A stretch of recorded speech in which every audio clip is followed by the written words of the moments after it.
Sector is clear. Not clear! Not clear!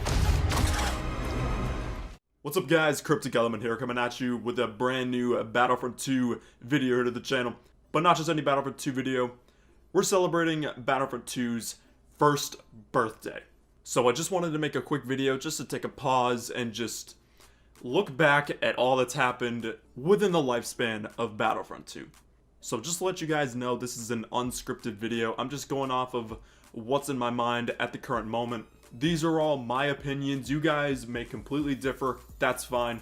If you guys have any fond memories of this game or just anything you'd like to say about this game in general, leave it in the comment section down below. Let's get a discussion going, just sort of taking a 1-year look back at everything that's happened. But yeah, this game's been a roller coaster.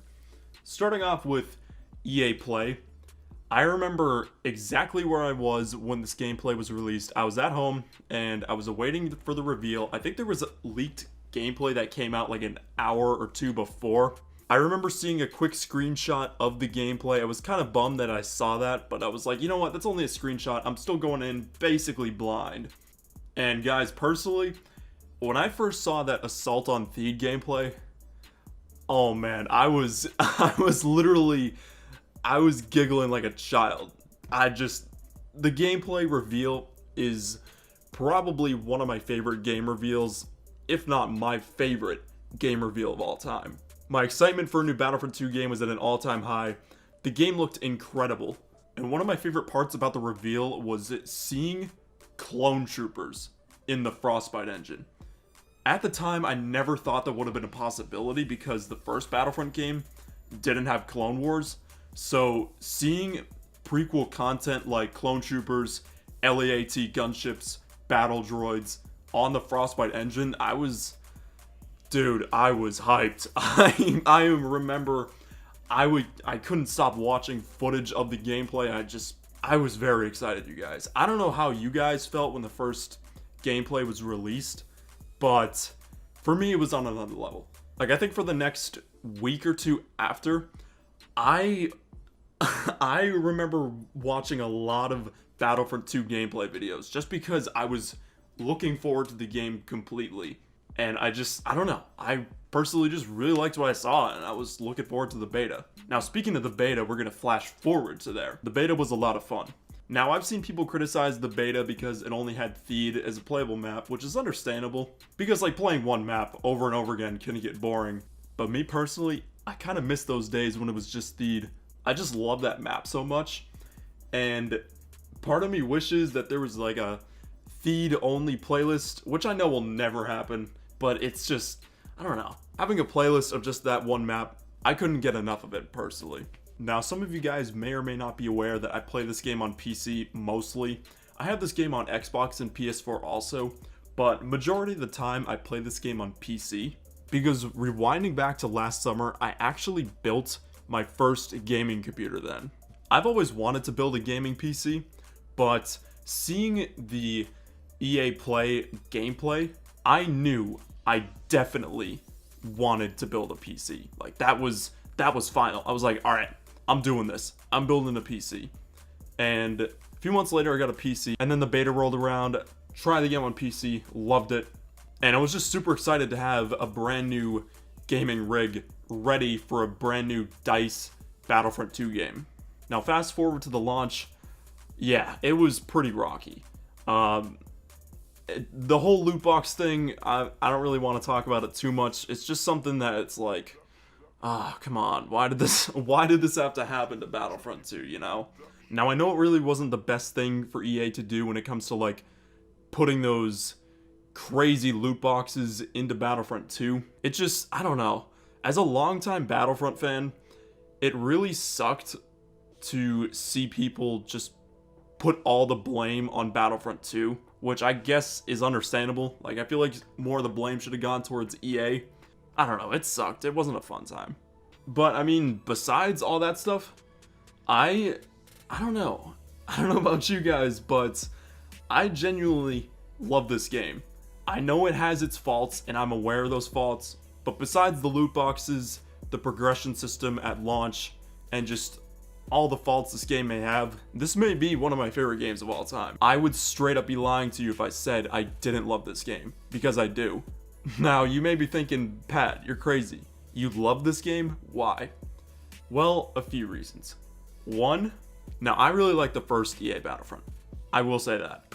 Now, it didn't have Clone Wars, and I feel like it could have had more planets and whatnot, but I feel like this game just sort of, added Clone Wars, it added more planets, added more heroes. I know we still don't have a good amount of heroes, but we still have, I would say, significantly more heroes than when we did in Battlefront 1. I think the graphics for this game look incredible. I think the starfighter combat in this game has improved significantly since the last game. And another reason why I really like this game, the modding. Now, when modding first came out for Battlefront 2, I was pretty confused. I'm like, okay, why is modding a thing when this game's only a month old? I think modding came out I think it was late December. I can't remember the timeline specifically. I know I was home for Christmas break, so I think it was around Christmas time, New Year's Eve. Yeah, it was around that time. And the game wasn't really that old at all. It was like a month old or something. So I was confused to hear the announcement that modding was a thing, but I was thrilled because I just got a new gaming PC. I'm like, all right, I'm gonna try these mods out. So there were already a couple released on Nexus Mods and the Battlefront modding Discord and whatnot. And I remember the first day that I installed mods onto my Battlefront 2. I literally had so much fun just plugging in mods, doing a bunch of different combinations of mods. I don't know, it was a thrill. As someone who modded the original Battlefront 2 games, the thought of being able to install mods onto a new Battlefront game with crazy graphics and Clone Wars content, sign me up, dude. Like, that was a thrill. I remember that day was a huge thrill to play mods. And when it comes to making content on the channel, for those of you who've stuck around for the channel for the past few months, you know that I've been posting a lot of mod videos for this game. Not only have I posted mod videos, but I even delved into modding a little bit. Like, one of my favorite gaming achievements of all time is making the Separatist vehicle reskin mod. Link to download that is in the description. Shameless plug. But just seeing your own skins in a game with graphics as crazy as this, like, it definitely, just modding in general, just definitely drove up my passion for this game, as weird as that may sound, and as crazy as that may sound. Let's talk about the campaign.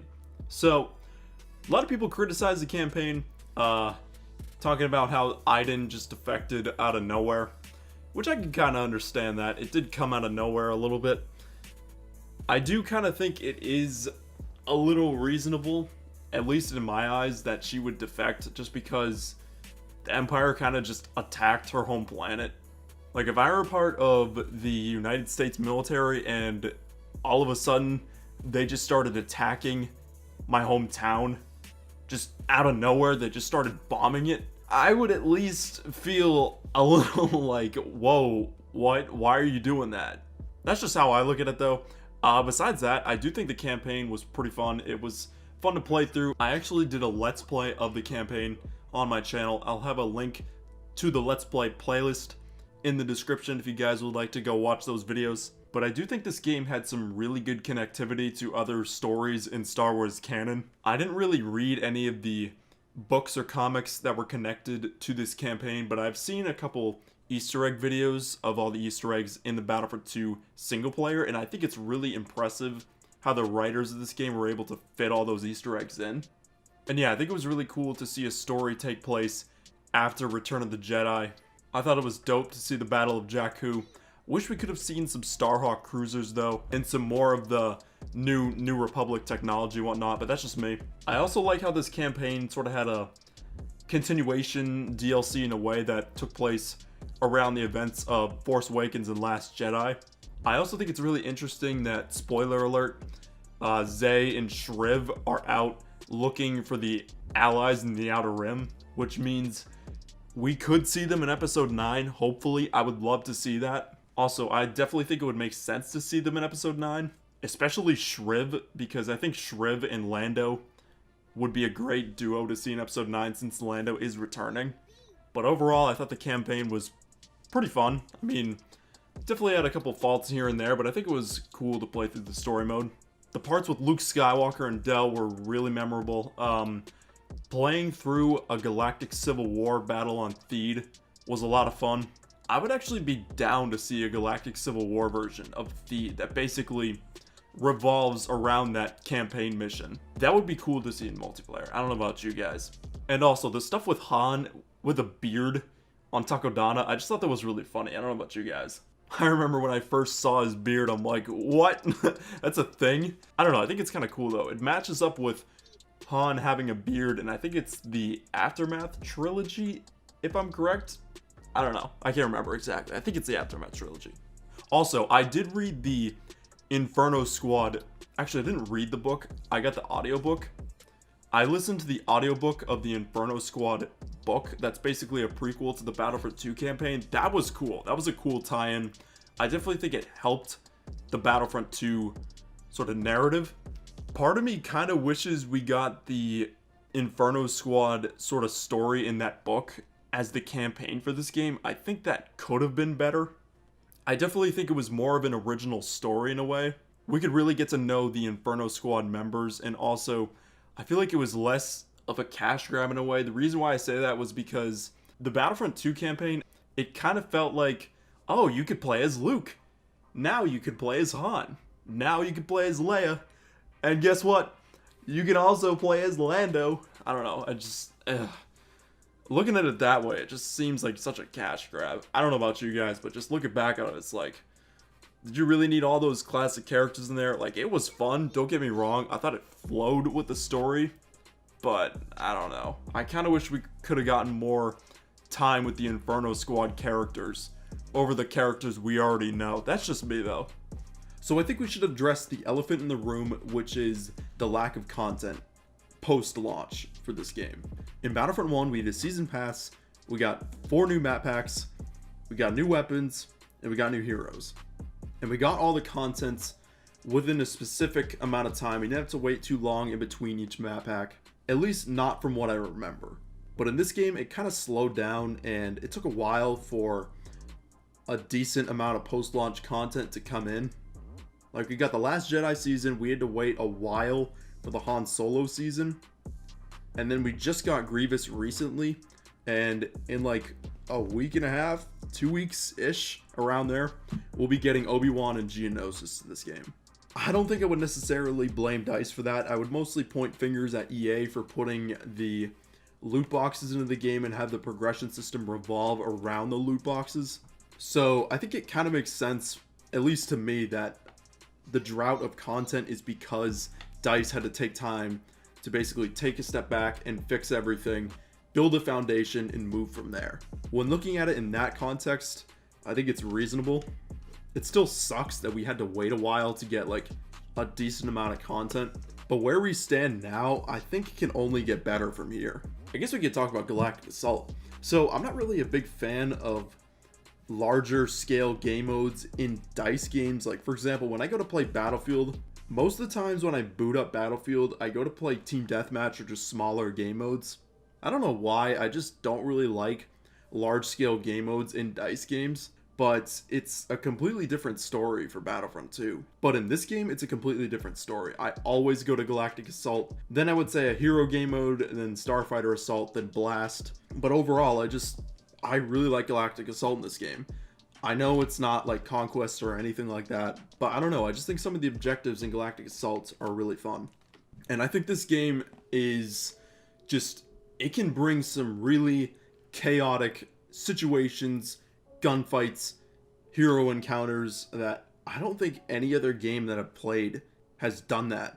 But yeah, I guess that's pretty much all I have to say, at least right now. I'm sure there's a million other things that I would like to talk about. But yeah, this game, I think it's been a rocky start. I will say that. I'm aware this game has its faults. I'm not oblivious to them. It's just, I don't know, man.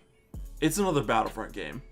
All the Battlefront games that I've played, I've always had a good time with them. You guys may differ. That's totally fine. It's just, I don't know, man. I welcome this Battlefront game with open arms. Making videos on this game, streaming this game, like, I think it's honestly been some of the most fun memories I've ever had on YouTube.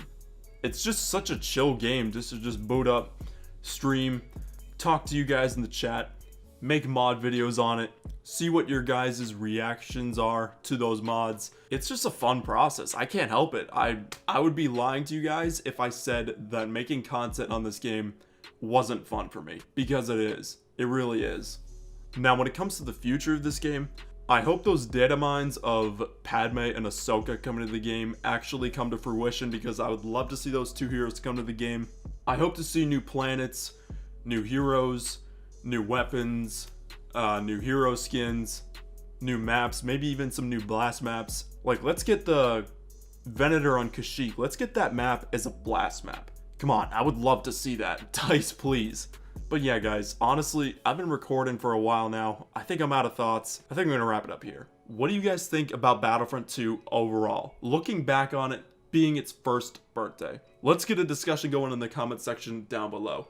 Thank you all so much for watching this video. Thank you all so much for supporting the channel with all the Battlefront 2 content over the past year. I really appreciate it. Gonna be posting more. I do not plan on stopping anytime soon. Thank you all so much for sticking around. Drop a like down below. Hit that subscribe button to join the ever so growing Table of Elements. We're still on the road to 3,000 subscribers, you guys. Let's get there. But until next time, you guys, I'll be signing off. KrypticElement out. Peace.